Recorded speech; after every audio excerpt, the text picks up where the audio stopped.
Okay, perfect. So we have two who have dialed in over the phone, and then we have a couple of other people who are just joining through their laptop. So just as a quick introduction to all of the participants, thank you for joining our first webinar. If you guys have any questions, just feel free to send in the question to me as the host. And then once Dr. Simon has finished with his presentation, we will pass on the questions to him and he will respond to as many as he can. Do not worry, we have muted you all. So just ensure that there is no background noise that will interrupt Dr. Simon as he gives his presentation. So please don't be concerned that you can't speak, or if you have any questions or you have something that you want to raise during the presentation, there's an option to raise your hand within Zoom. So if you just do that, I will see it and then I will be able to help you if you have any other issues with any other technical issues. In the meantime, I'm going to pass on the opportunity to begin with the webinar to the EDB team. So I will let Dr. Simon begin with his presentation. Great, Roman. Well, thank you very much. Can you all hear me okay? I can. I believe if any of the other participants have any problems, please just do type in and let us know. All right. Okay. Well, let me begin. I mean, firstly, thank you very much for joining us this morning. I'm going to run through a few PowerPoint slides that present an initial introduction to Bahrain as a business location, and then talk through some of the strengths and some of the recent developments in Bahrain. And then I'm going to finish off on some of the emerging opportunities that EU companies could enjoy and access from having a base here in Bahrain.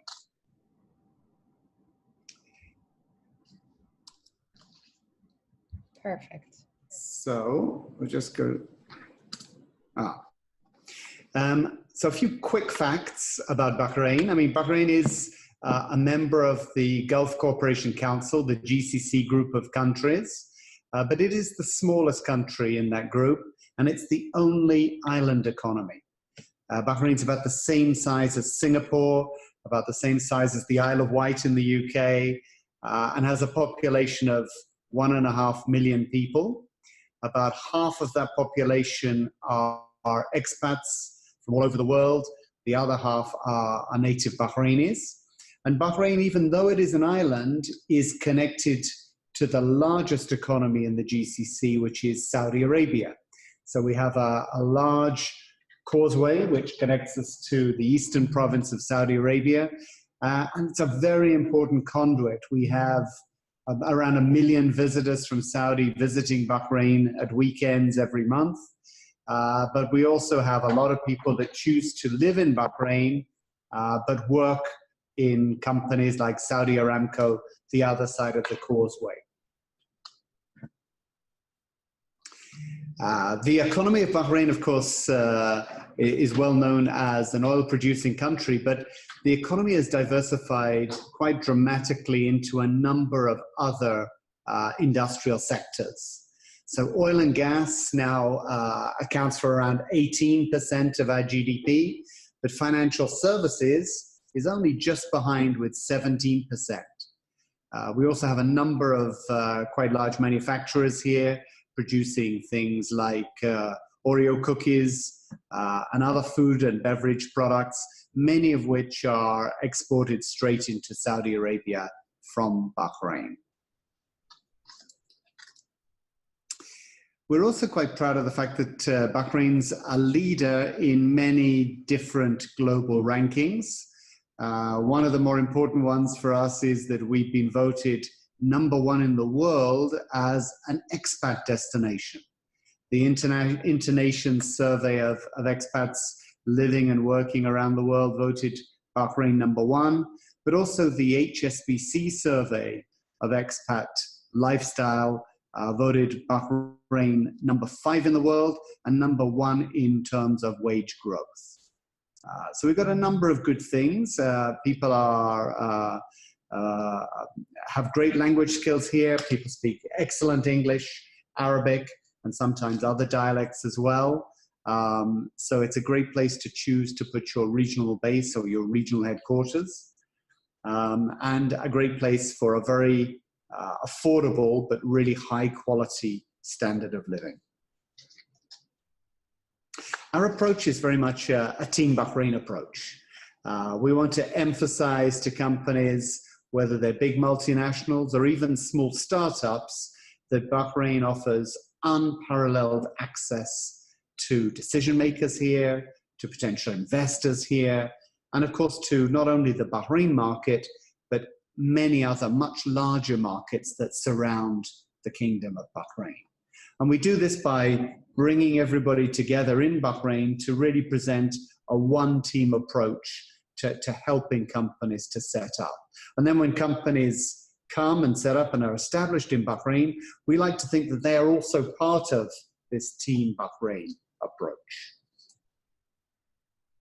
I'm going to run through a few of Bahrain's basic strengths, just to remind people that aren't familiar with Bahrain as to some of our competitive advantages.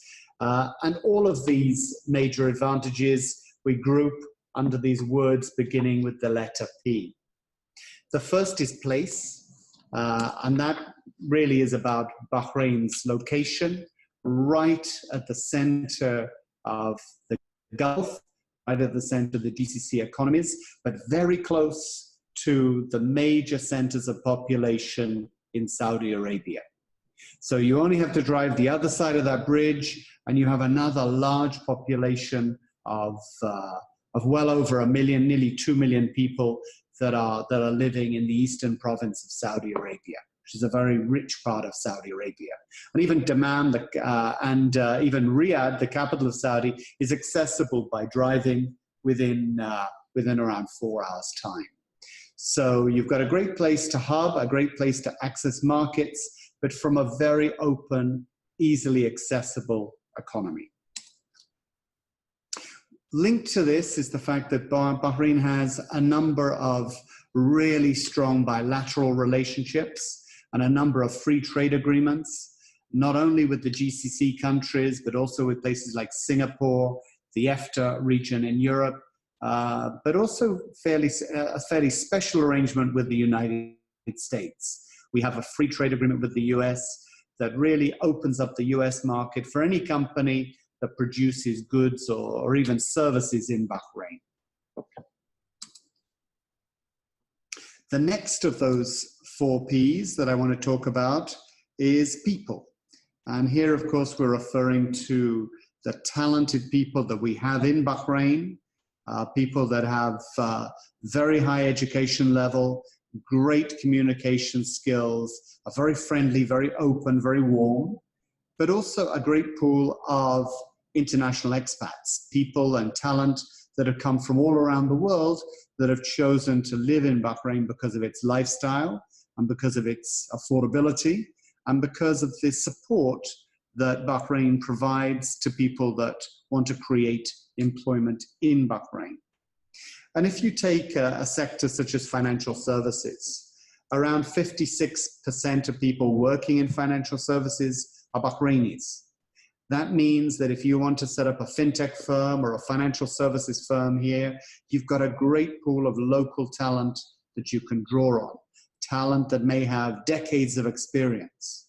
In other countries in this region, where a much higher percentage of the workforce are all expats, it can be quite difficult to retain and attract talent with that level of experience.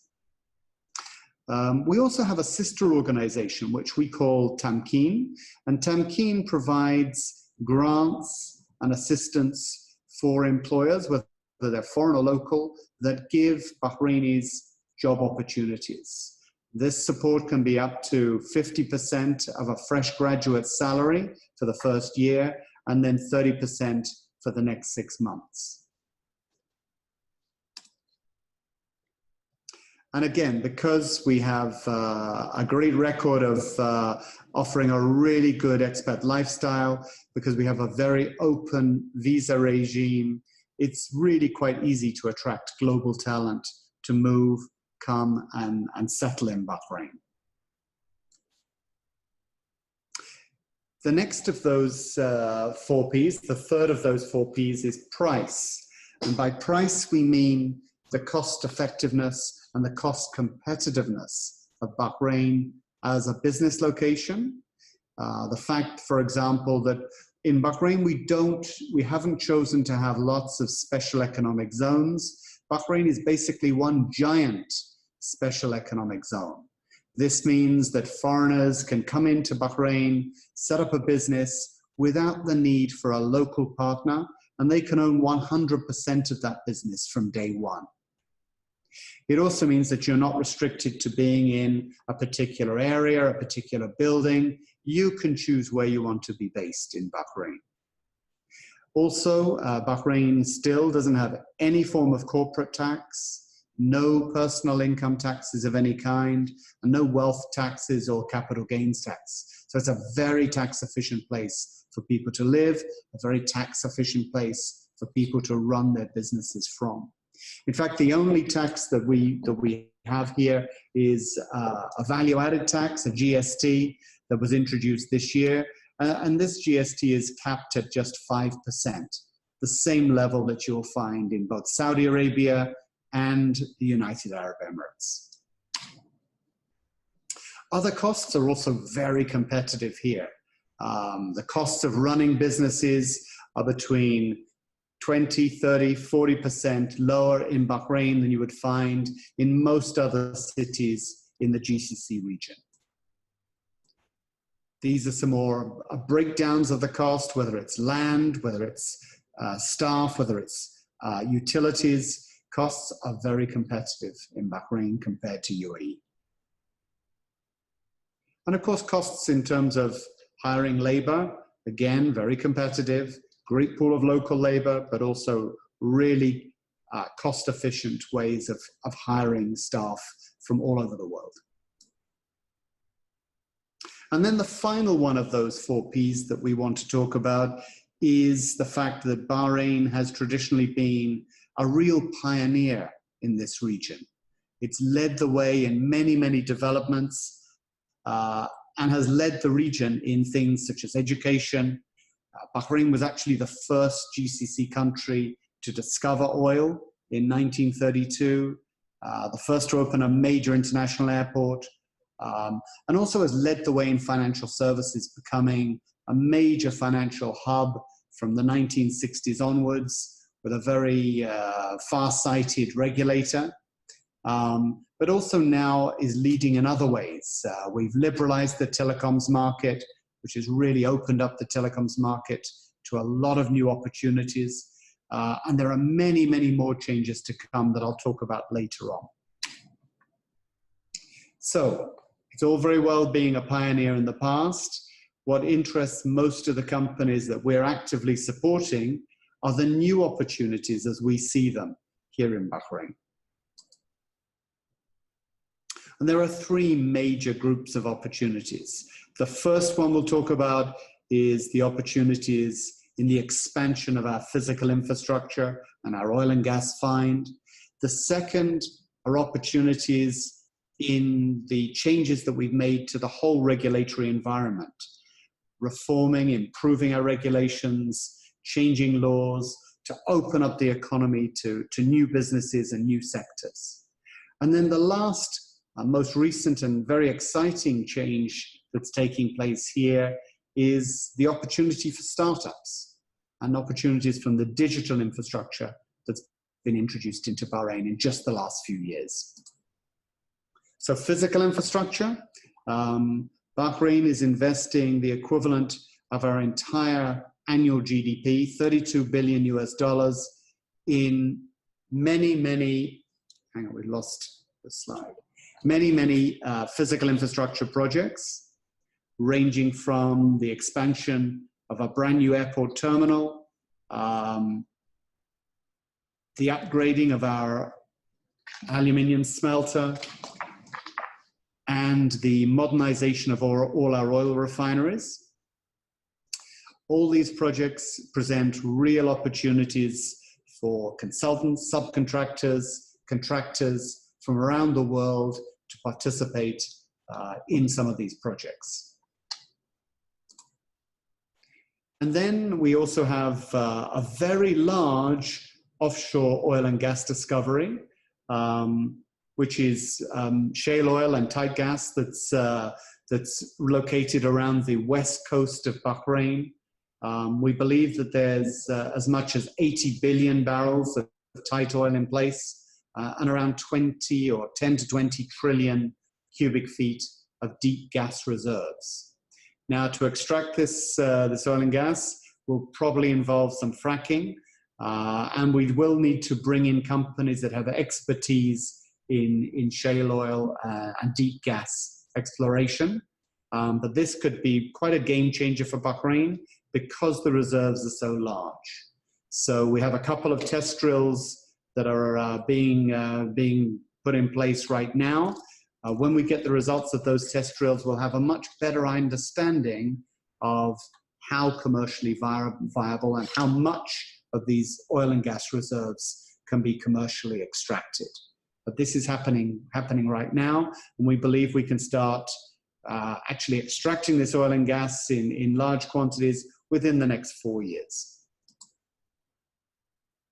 Now, moving on to the next big opportunity, which is in the soft infrastructure. Over the last few years, we've introduced a number of new laws that really transformed Bahrain into a digital economy. So we have the Electronic Transferable Records Law. This is a model UNCITRAL law that will enable trade and logistics documentation to be put on things like blockchain. It'll enable fintech to play a major role in our supply chains here in Bahrain. We've also opened up open banking in Bahrain. And again, most of the banks are signed up to that, and that will start to have an impact in really opening up a financial service industry to a number of emerging technologies and a number of fintech companies. For us to attract startups, of course, it's also important to allow startups to fail and reinvent themselves and come back bigger and better and stronger than before. So we've reorganized our bankruptcy law, and it's the first of its kind in this region to have a Chapter 11 provision that will allow companies to restructure rather than just simply go into liquidation. Competition law is also about promoting free market competition in Bahrain. Crowdfunding is a very important component to allow startups and scale-ups to access funding through crowdfunding platforms. But we're also very keen to promote cloud computing. So our data jurisdiction law means that companies from around the world can actually store their data in Bahrain, but continue to administer that data using their home jurisdiction law. And we have a vibrant startup ecosystem. And I have my colleague Pakiza with me now, and she'll be happy to talk and answer questions on this exciting part of our economy. In just the last few years, we've seen the number of startups in Bahrain doubling year on year over the last 3 years.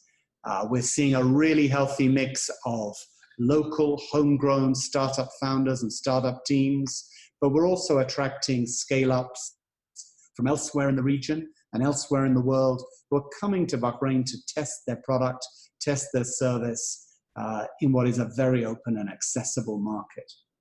And we have some leading international accelerators from Hong Kong, from Egypt, from around the world that are bringing scale-ups into Bahrain and accelerating them out of their incubators and accelerators here.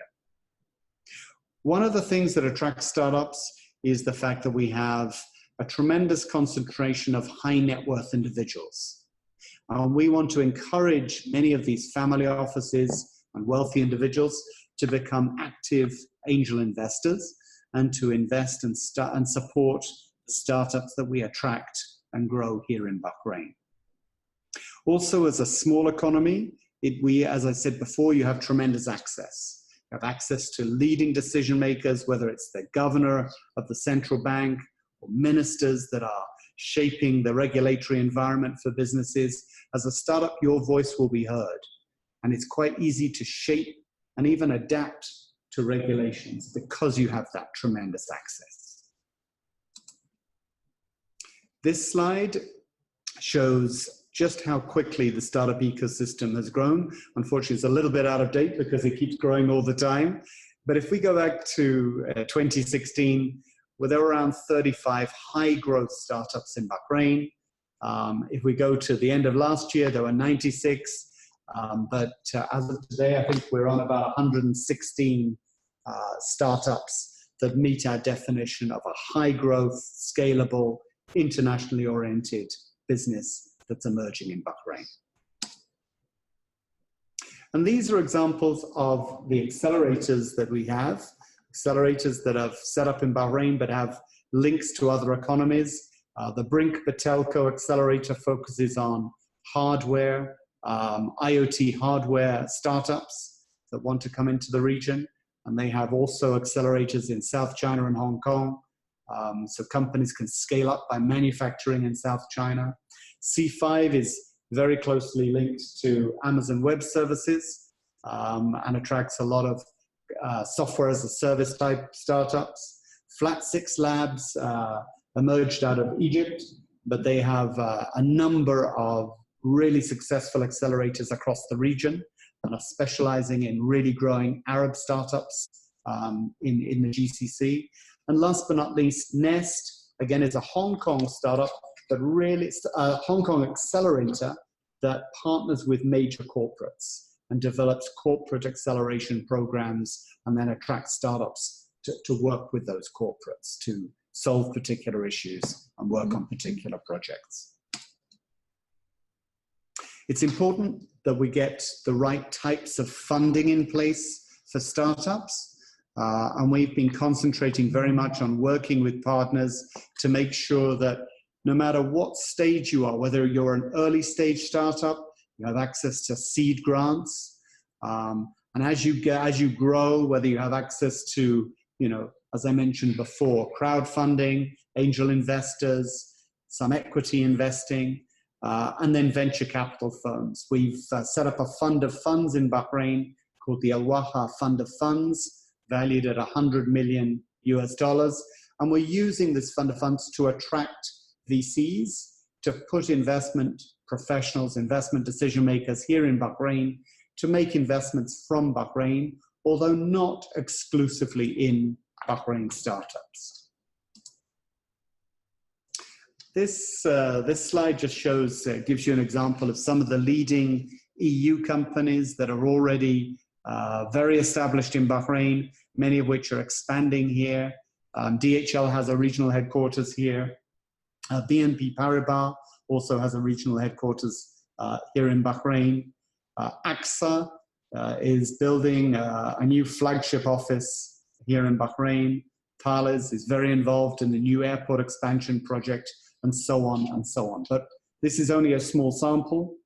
We're very keen to attract not only big companies like this, but smaller, medium-sized businesses that may not have had much experience in the GCC. We feel that Bahrain could be the great entry point for them to test the market. Finally, to conclude a little bit about our organization, the Bahrain Economic Development Board. We were established around 19 years ago. We're funded by the government of Bahrain, and His Royal Highness the Crown Prince of Bahrain is our chairman. We have most of the major ministers on our board, as well as the leading business families, the business entities on our board of directors. And our job really is twofold. It's to support companies by providing one-to-one assistance, whether it's guidance and advice on how they could make best use of Bahrain and which parts of their business would be suited to Bahrain and which parts may be suited to other locations. Then practical facilitation, helping companies to register, get whatever licenses they need, helping them to find staff. We have a portal that matches job opportunities with talent here in Bahrain. So really a comprehensive handholding support all of which is free of charge. And then after companies have established themselves here, we provide an ongoing aftercare support, supporting them in any challenges that they face, and hopefully encouraging them to upgrade their presence here and really expand their operations in Bahrain. So that's the one-to-one company account management support that we provide, almost acting like the government's help desk for foreign investors and foreign business people here in Bahrain. But we have another role, and that is in terms of shaping the business environment. So drafting, advocating for changes in the regulations, improving our laws, making sure that Bahrain is as business friendly as it possibly can be for both big multinationals down to small startups and so on. And in recent years, our organization, the EDB, has been recognized for the contribution that it makes. We're seen as being an investment promotion agency that is leading the way in best practice. And we've received a number of awards, whether it's from the Conway Group, from UNCTAD, and even from organizations such as the Supreme Council for Women, because we are very actively involved in employing and enhancing and advocating women's rights in the workplace here in Bahrain. We have a few offices across Europe. My contact details are at the bottom at simon.galpin@bahrainedb.com. But we're also lucky to have colleagues in France, Laurent Sanssouci, who's based in Paris, but covers both France and Italy. Emma Parsons, based in our embassy in London, covers the UK. And Gabrielle Schwinghammer is based in Munich, but covers both Germany, Austria, and Switzerland. So between us, we're happy to reach out and talk to any companies that are considering expanding or doing business in Bahrain. And any of us are happy to answer any questions that you may have. And with that, I think I'll stop for now. Happy to try and answer any questions or listen to any comments from our colleagues elsewhere.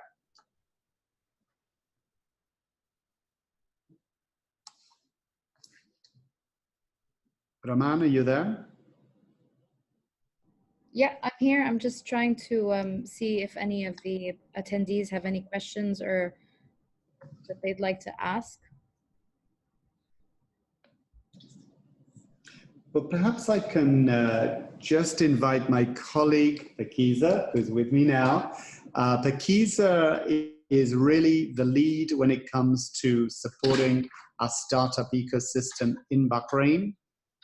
She's been actively involved in supporting the accelerators, actively involved in promoting what we call Startup Bahrain, this umbrella organization that really supports our startup ecosystem, but also actively involved in attracting and supporting startups from around the world. So I'll put her on the spot a little bit, but I'd like Pakiza just to say a few words as she sees it about our startup ecosystem.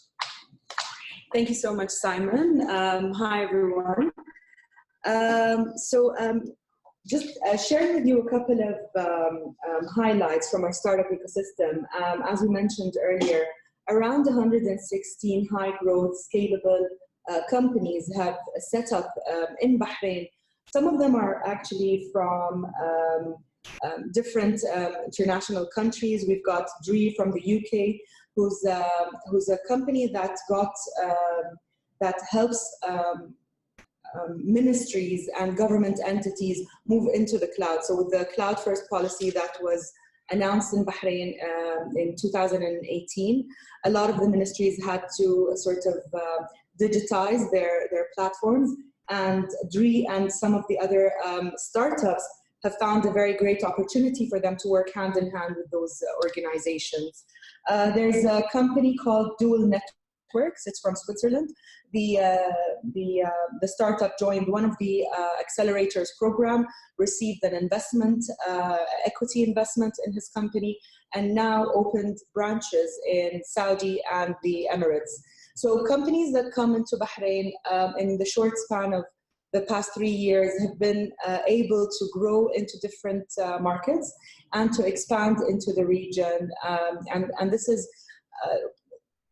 the opportunities that Bahrain can help, being a small country, well connected into neighboring countries in the GCC, being a platform for top international events that happen throughout the year. Like earlier this year, we've hosted the Global Entrepreneurship Congress, an annual congress that brings together ecosystem players and stakeholders, whether they're corporates or government officials, accelerators from 156 different countries, all came to Bahrain in April this year, which creates sort of a meeting point for startups and different entities that could help their growth plans in the region.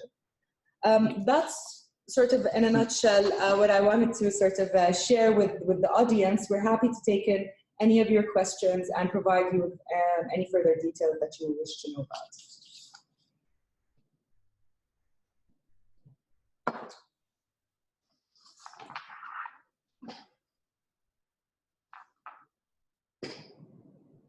Okay, so I can't see that there's any particular questions from any of the panelists, as it seems, or the attendees, but as the EDB team has clarified, they're always available for any questions. We will be uploading the presentation later on, and you can access it through a link that will be available on our social media, and we'll also share it with you via email if you had registered for the webinar, just in case you'd like to get the presentation again or just review any kind of information that was said during the presentation. Thank you very much, Dr. Simon, and to the rest of the EDB team. It was definitely great having you guys. If we receive any kind of comments or questions after the webinar, we'll still forward that to you, and we'll give you the option to communicate directly with any of the participants. Well, thank you very much. I mean, please encourage people to follow us on social media, whether it's LinkedIn, Instagram, and so on, or Twitter. But we would be very happy to answer any questions by email. So yeah, just keep us posted. We're very happy to be doing this as a kickoff for your webinar program. And thank you all for all your support. Really appreciate it. Perfect. Thank you so much all for both to our lovely presenters and to all of our attendees for coming. Thank you so much. We really appreciate having all of you. We hope to see you in the next series of this webinar. Great, thank you. Perfect, great. Thank you so much all. I'm gonna be ending this presentation. So if anybody has any concerns, you just feel free to email me and we can help from there. Perfect, great. Thank you everybody, thank you all.